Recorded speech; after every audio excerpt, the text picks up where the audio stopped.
പ്രാർത്ഥിക്കുകയും പ്രവർത്തിക്കുകയും ചെയ്യണമെങ്കിൽ അതിന് ഒരു എബോവ് ഡിസ്റ്റിങ്ഷൻ മാർക്കാണ് ഉള്ളത്. അനുകൂലമായ സാഹചര്യത്തിൽ പ്രവർത്തിച്ച ക്ലാസ് മാർക്ക് കിട്ടും നമുക്ക് 60 മാർക്ക്. അതാണ് വ്യത്യാസം. അല്ലെങ്കിൽ നമുക്ക് സമയത്ത് ആഹാരം കിട്ടുന്നുണ്ട്, നമുക്ക് രോഗങ്ങളൊന്നുമില്ല, കടങ്ങളൊന്നുമില്ല, നമ്മൾ വളരെ ഹാപ്പിയാണ്, ഫീൽ ഫ്രീ ആണ്. അപ്പം ദൈവത്തിന് നമ്മൾ വർക്ക് ചെയ്യണമെങ്കിൽ നമുക്ക് 60% ഉള്ളത്. എൻ്റെ അനുഭവത്തിൽ ഞാൻ പറയണ. പക്ഷെ നമ്മുടെ സാഹചര്യം പ്രതികൂലമാണ്.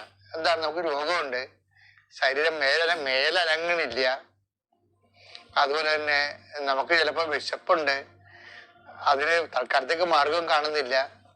അങ്ങനെയുള്ള പ്രതികൂല സാഹചര്യങ്ങളിലും ആണ് പ്രാർത്ഥിക്കണമെന്നുണ്ടെങ്കിൽ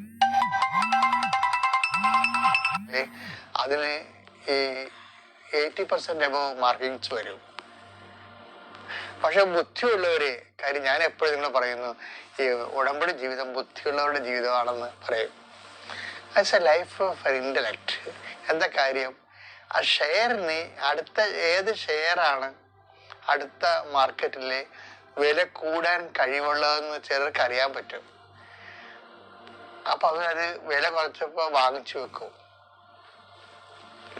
ഇപ്പൊ നമുക്ക് പ്രയാസങ്ങളൊക്കെ ഉള്ള സമയമാണെങ്കിൽ വേദന, രോഗം, മറ്റുള്ളവരുടെ വഴക്ക്, അതുപോലെ തന്നെ വീട്ടിലെ ഭിന്നതകളൊക്കെ ഉള്ള സമയത്ത് അത് നമ്മളിതിനെ ബാധിക്കാതെ നമ്മൾ നമ്മുടെ ജോലി ശുശ്രൂഷയോടെ മുന്നോട്ട് പോകണമെങ്കിൽ അതിന് മാർഗം കൂടും. എന്താ കാര്യം, അത് ഭയങ്കര പ്രാർത്ഥിക്കാൻ പാടുള്ള സമയമാണ്.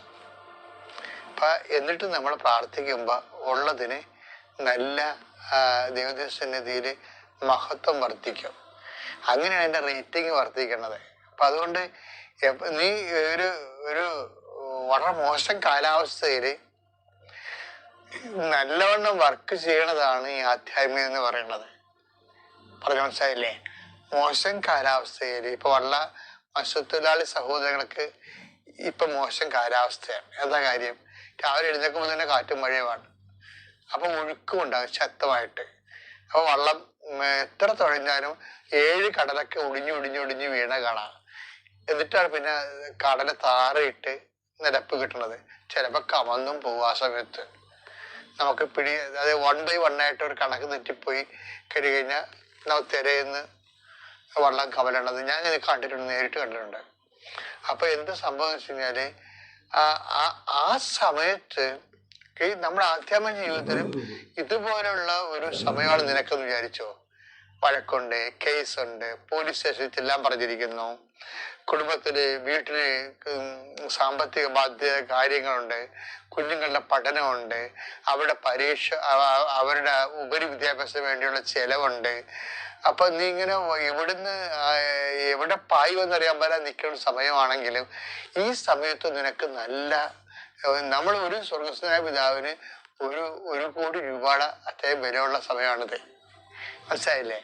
അപ്പൊ അതുകൊണ്ട് അയ്യോ എന്നിട്ട് ഞാൻ ഇത്രയും കഷ്ടപ്പെടല്ലോ, എന്നിട്ട് ഇത്രയും ഞാൻ ഇങ്ങനെ ദൈവത്തിന് ദൈവത്തെ ഒപ്പ് ജീവിച്ചിട്ടും എനിക്ക് കഷ്ടപ്പാടാണല്ലോ, എനിക്ക് പ്രാർത്ഥിച്ചിട്ട് എന്ത് കാര്യം.